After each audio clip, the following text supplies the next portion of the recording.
Imagine estar preso em um lugar considerado impossível de escapar. Uma prisão isolada, cercada por águas geladas, correntes violentas e guardas atentos a cada passo.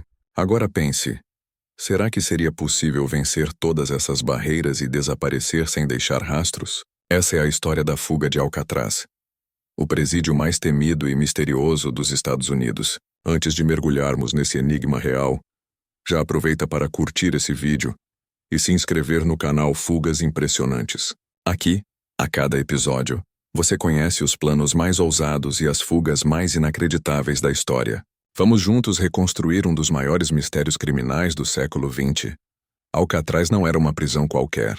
Localizada em uma ilha rochosa no meio da Baía de São Francisco, na Califórnia, ela parecia projetada para ser inescapável. O ambiente natural era um aliado implacável do sistema carcerário. As correntes marítimas eram traiçoeiras, capazes de arrastar qualquer nadador para longe da costa, e as águas eram tão frias que poucos resistiriam mais de alguns minutos. Somando isso à vigilância constante e à rígida disciplina, Alcatraz ganhou a fama de ser a prisão mais segura do mundo. Mas, como sabemos, toda fortaleza tem sua brecha. E 3 homens, Frank Morris e os irmãos Clarence e John Anglin, decidiram desafiar o impossível. Eles perceberam que, mesmo em um lugar projetado para ser impenetrável, sempre existe uma falha humana, um detalhe despercebido, uma oportunidade de virar o jogo. Frank Morris, o cérebro da operação, não era apenas um criminoso comum.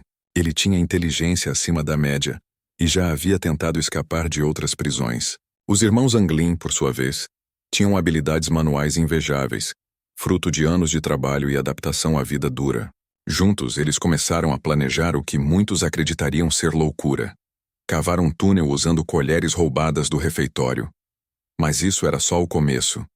A cada noite, enquanto os guardas faziam suas rondas, os presos disfarçavam o barulho do trabalho com músicas e sons comuns do ambiente. As colheres adaptadas escavavam lentamente o concreto e os tijolos das paredes das celas. Cada punhado de entulho era escondido cuidadosamente em áreas pouco vistoriadas, como dutos e espaços internos. O tempo era o maior inimigo. Qualquer descuido poderia significar o fim. E em Alcatraz, o fim não era apenas voltar para a cela. Era enfrentar a punição cruel que transformava qualquer esperança em desespero. Mas a genialidade do plano não parava por aí. Para enganar os guardas durante a contagem noturna, os fugitivos criaram cabeças falsas feitas de papel machê, com cabelos reais retirados do barbeiro da prisão e detalhes cuidadosamente pintados. Os bonecos eram tão convincentes que, sob a luz fraca da madrugada, pareciam os prisioneiros dormindo tranquilamente. Uma simples ilusão visual, mas poderosa o suficiente para ganhar preciosas horas. O túnel finalmente estava pronto, e por ele, os 3 atravessaram os dutos de ventilação, subiram até o teto e chegaram a uma área restrita onde montaram uma espécie de oficina secreta. Lá, com pedaços de capas de chuva, construíram uma jangada improvisada. Mais uma vez a lógica se impunha. Se alguém fosse enfrentar as águas geladas e traiçoeiras da Baía de São Francisco, precisaria de algo além da própria resistência física. E eles sabiam disso. Na noite de 11 de junho de 1962, tudo estava preparado. O risco era absoluto, mas a chance era única.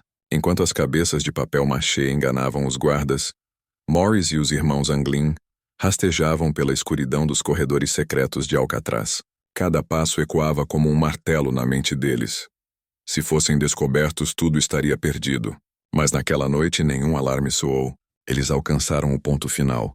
Inflaram a jangada improvisada e se lançaram no mar gelado. Até hoje ninguém sabe exatamente o que aconteceu depois. Quando os guardas perceberam a fuga, já era tarde demais. As celas estavam intactas, com os bonecos de papel machê deitados nas camas. O túnel, o trabalho meticuloso de meses, estava exposto. Mas os fugitivos já estavam longe, navegando rumo ao desconhecido. As autoridades iniciaram uma caçada implacável. O FBI se envolveu.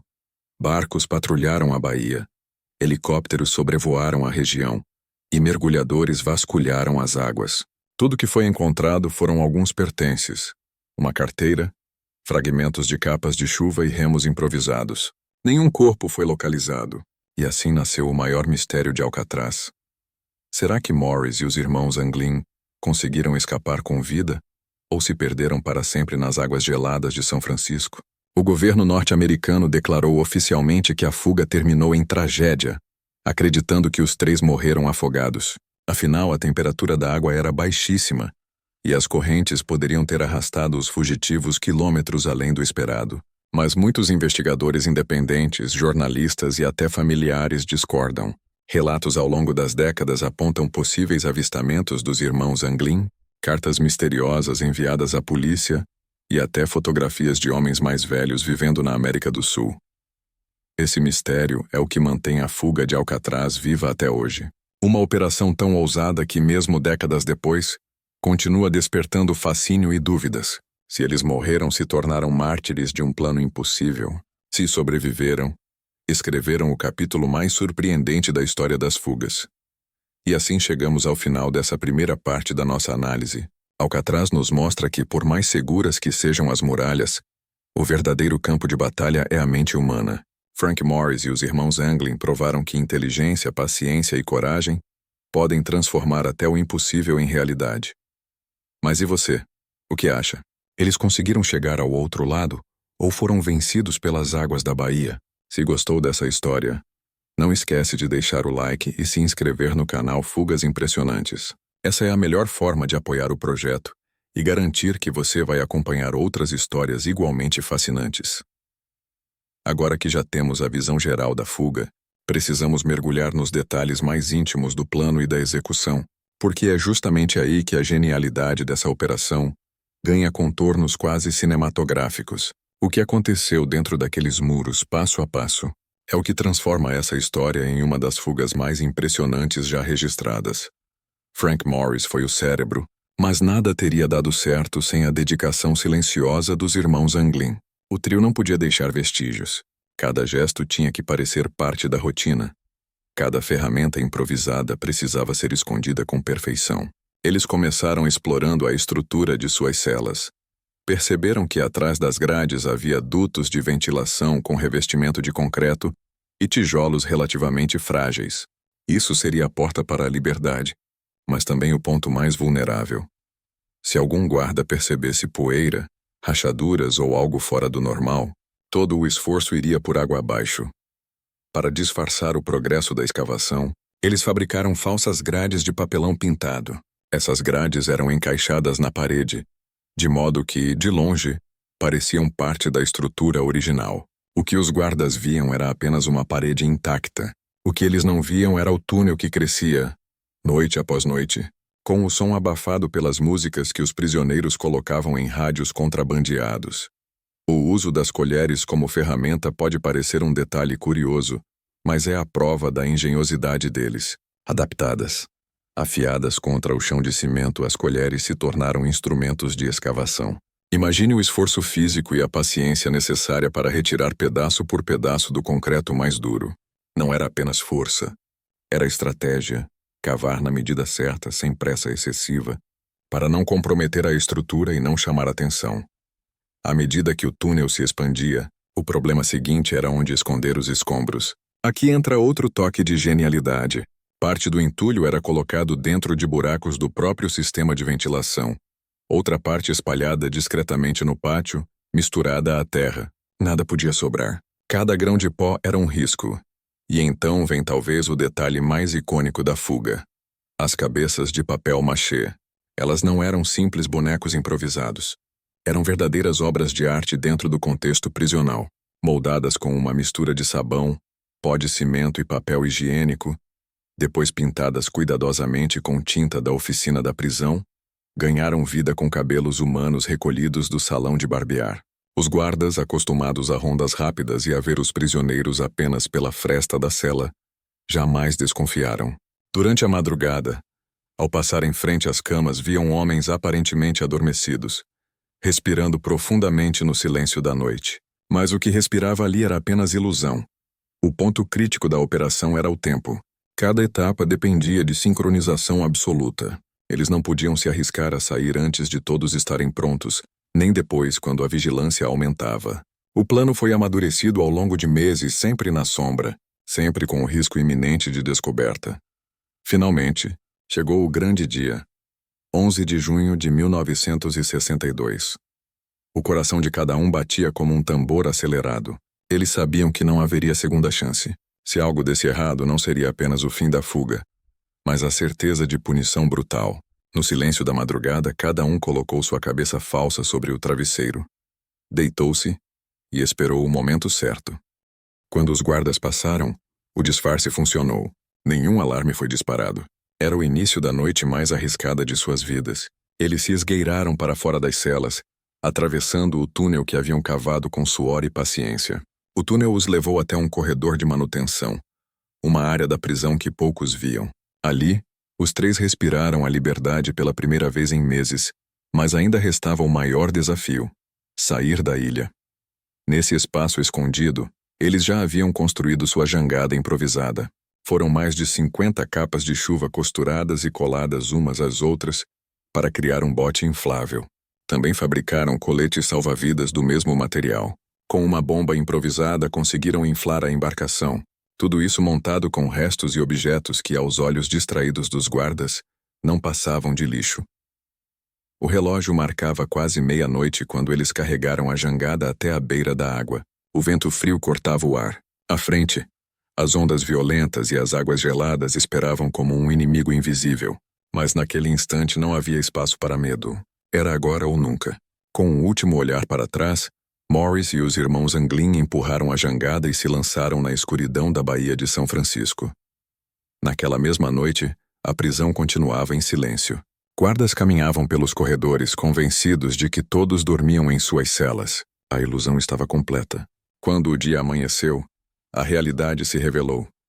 3 prisioneiros haviam desaparecido, deixando para trás apenas bonecos nas camas e um túnel escancarado. O impacto foi imediato. O presídio considerado impossível de escapar havia sido vencido, mas o destino final dos fugitivos permanecia um mistério. Quando a fuga foi descoberta na manhã do dia 12 de junho de 1962, o choque tomou conta dos guardas. Alcatraz, o presídio mais seguro da América, havia sido violado. O diretor e os oficiais da prisão imediatamente entraram em estado de alerta máximo. Nenhum detalhe poderia ser ignorado. O túnel escavado, os bonecos sobre as camas, a jangada desaparecida. O impossível havia acontecido. 3 homens haviam escapado das garras de Alcatraz. A notícia se espalhou rapidamente, ganhando as manchetes dos principais jornais do país. O FBI, a Guarda Costeira e o Departamento de Justiça se uniram em uma das maiores operações de busca já realizadas em torno da Baía de São Francisco. Barcos vasculhavam as águas incessantemente, helicópteros sobrevoavam a região, e mergulhadores eram enviados para examinar cada canto das correntes traiçoeiras. O que foi encontrado aumentou ainda mais o mistério. Em uma das margens, próximo à ponte Golden Gate, investigadores localizaram um remo improvisado. Pouco depois, alguns pertences pessoais de Clarence Anglin, como uma carteira com fotografias, foram encontrados flutuando na água. Mas havia uma questão crucial. Seriam esses objetos provas de que eles haviam morrido afogados? Ou pistas cuidadosamente descartadas para despistar as autoridades? Os especialistas estavam divididos. Alguns afirmavam que seria impossível nadar mais de 3 quilômetros em águas tão frias, com correntes tão violentas, mesmo com uma jangada improvisada. Eles diziam que em menos de 20 minutos a hipotermia poderia dominar o corpo humano, tornando impossível seguir em frente. Mas havia outro lado. Os irmãos Anglin eram exímios nadadores, acostumados a nadar em lagos gelados de Michigan quando eram crianças. Esse detalhe levantou a hipótese de que talvez, só talvez, eles estivessem preparados para o frio e para o desafio. O FBI, por sua vez, anunciou oficialmente que o caso terminara em tragédia. Os fugitivos teriam morrido afogados e seus corpos simplesmente não foram recuperados devido à força das correntes marítimas. Essa conclusão parecia conveniente, afinal, admitir que prisioneiros haviam vencido Alcatraz seria uma mancha irreparável para o sistema penitenciário americano. Mas a versão oficial nunca convenceu a todos. Ao longo das décadas, inúmeros relatos misteriosos surgiram. Em 1965, 3 anos após a fuga, um barqueiro afirmou ter visto homens desembarcando em uma pequena ilha próxima. Em outras ocasiões, familiares dos Anglin relataram ter recebido flores e cartões de aniversário sem remetente. mas que carregavam marcas pessoais típicas dos irmãos. Uma das evidências mais intrigantes apareceu décadas depois, em 2013, quando a polícia recebeu uma carta supostamente escrita por John Anglin. Nela, o fugitivo afirmava estar vivo, mas com sérios problemas de saúde. Ele se dizia cansado da vida na clandestinidade e pedia um acordo para receber tratamento em troca de se entregar. O FBI analisou a carta, mas os resultados dos testes de caligrafia e de DNA foram inconclusivos. E não para por aí. Uma fotografia encontrada em 1975 no Brasil mostrava dois homens que se pareciam fortemente com os irmãos Anglin. Peritos independentes afirmaram que havia grande probabilidade de serem eles, vivendo discretamente no interior do país. O FBI, no entanto, nunca confirmou essa hipótese. Esses enigmas só aumentam a força do mistério. Afinal, o que realmente aconteceu naquela noite? Os fugitivos foram engolidos pelo mar gelado? Ou conseguiram realizar o plano impossível e desaparecer no mundo? Se sobreviveram, como passaram despercebidos durante tanto tempo? Teriam recebido ajuda externa? Talvez de familiares ou de contatos no submundo? O fato é que, até hoje, nenhuma resposta definitiva foi dada. O FBI encerrou oficialmente o caso em 1979, após 17 anos de investigação, ainda sustentando a versão de que os prisioneiros morreram afogados. Mas para muitos, esse fechamento é apenas uma forma de encerrar um capítulo incômodo da história americana. O desfecho permanece em aberto, alimentado por pistas soltas, relatos não confirmados e fotografias que parecem trazer os fantasmas de volta. O que se sabe com certeza é que a fuga abalou a reputação de Alcatraz. Poucos meses depois, em 1963, a prisão foi desativada, oficialmente por questões de custo e manutenção, mas muitos acreditam que a fuga contribuiu para essa decisão. Assim, o mistério continua vivo, atravessando décadas como uma lenda moderna. A fuga de Alcatraz não é apenas uma história de criminosos tentando escapar, mas um símbolo da eterna luta humana contra os limites impostos. A fuga de Alcatraz não é lembrada apenas como uma tentativa ousada de escapar de uma prisão. Ela se tornou um mito, um enigma que atravessa gerações. O desfecho permanece envolto em sombras, e é justamente essa ausência de respostas definitivas que alimenta o fascínio. Imagine o cenário. 3 homens desaparecem da prisão mais segura do mundo, deixam para trás bonecos realistas e uma cela aparentemente intacta, constroem uma jangada com capas de chuva e simplesmente desaparecem na noite fria. Para a opinião pública da época, parecia algo saído de um romance policial. Os jornais exploraram cada detalhe, multiplicando as perguntas. Onde eles estão agora? Como conseguiram sobreviver? E se ainda estiverem por aí vivendo sob novas identidades? Autoridades insistiam na versão do afogamento, mas havia um detalhe que enfraquecia essa tese. Nenhum corpo jamais foi encontrado. Em fugas anteriores, quando prisioneiros tentaram nadar da ilha até a costa, a história foi diferente. Muitos foram resgatados em estado de hipotermia. Outros morreram, mas sempre houve registros concretos de fracasso. Com Morris e os irmãos Anglin, não. Apenas silêncio e mistério. E o mistério cresceu com o tempo. Em 1979, quando o FBI encerrou oficialmente o caso, parecia que a história estava prestes a cair no esquecimento. Mas o contrário aconteceu. A ausência de provas definitivas abriu espaço para novas teorias e investigações independentes.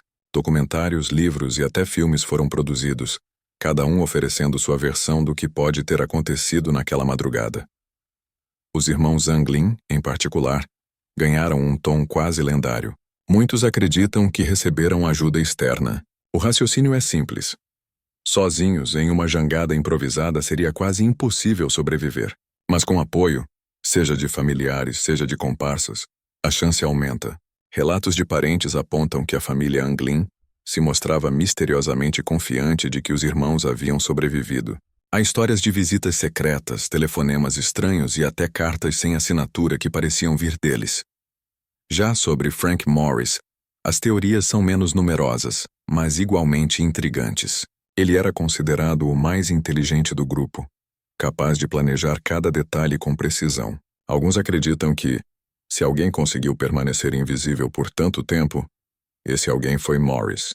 Outros defendem que ele pode ter se sacrificado durante a travessia, garantindo que os irmãos Anglin chegassem ao outro lado. Mas a dúvida principal continua: sobreviveram ou não?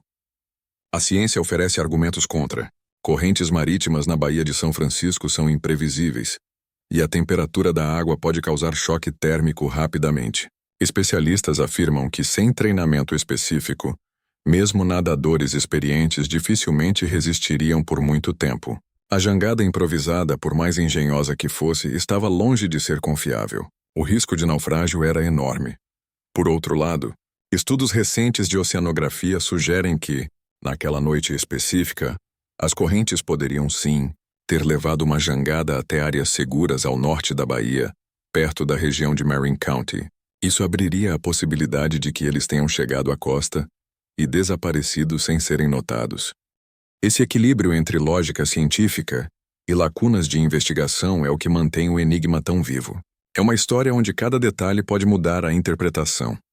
O remo encontrado, a carteira de um dos irmãos, a carta misteriosa, a foto descoberta no Brasil. Nenhuma dessas evidências é definitiva, mas todas juntas formam uma rede de dúvidas que impede o mistério de se encerrar. Para além do destino dos fugitivos, a fuga de Alcatraz levantou uma questão maior. Até que ponto a mente humana é capaz de superar limites considerados intransponíveis?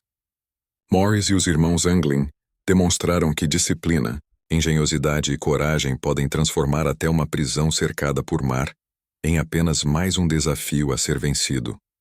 Hoje, visitar Alcatraz é quase como entrar em um palco congelado no tempo. Os corredores estreitos, as celas pequenas e a vista da baía fazem com que cada visitante se pergunte: como foi possível? E principalmente, será que eles conseguiram? Essa pergunta continua ecoando mais de meio século depois. A cada novo indício, a cada nova teoria, a história renasce. Talvez esse seja o verdadeiro legado da fuga de Alcatraz. Não importa se eles viveram ou morreram naquela noite, o que importa é que desafiaram o impossível e deixaram para trás um mistério que nunca será totalmente resolvido.